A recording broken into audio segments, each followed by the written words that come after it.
Hi, it's Max. Welcome back to the channel. Today we're going to be cooking another one of my grandmother's Syrian Lebanese recipes. Today we're making delicious stuffed bell peppers. The first thing we want to do for this is go ahead and core out our bell peppers. We have two green bell peppers here.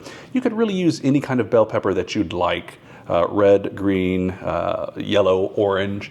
I have found that the green ones tend to hold up the best when cooked. First, we want to prep the peppers.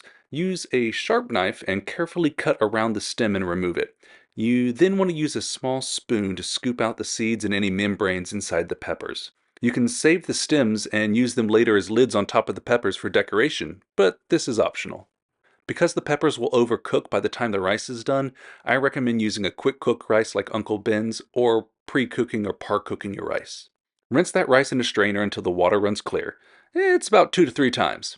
Make sure to peel and mince a few cloves of garlic. Now you want to heat some oil in a pan. Make sure it's high heat oil, like a vegetable or canola oil. Now we're going to add some ground beef to our hot pan. Make sure that you drain off any excess liquid, and you'll hear the beef starting to sizzle. That's a Maillard reaction. You don't want it steaming with too much liquid in the pan. Add the minced garlic, and cook it for another minute or so. Now I'm going to add about 3 or 4 ounces or about half of a can of tomato paste to the ground beef and garlic. If you cook it a little bit, it adds an incredible depth of flavor. Now mix in the rice, and we'll add a little bit of butter for a little bit of richness. Season the meat mixture to taste. Now we should let the mixture cool a little bit. Now it's time to stuff those peppers. Gently fill each pepper with the cooled rice and beef mixture. If you save the stems, you can place them back on top. Now for the broth that we're going to be cooking this in, pour 1 can of crushed tomatoes into a pot.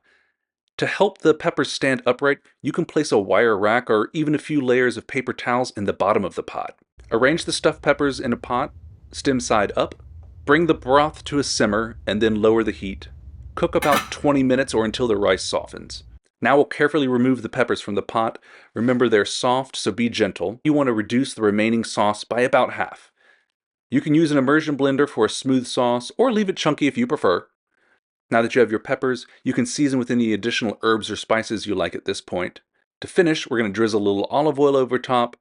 And as easy as that, Situ's Middle Eastern style stuffed peppers. Catch you next time.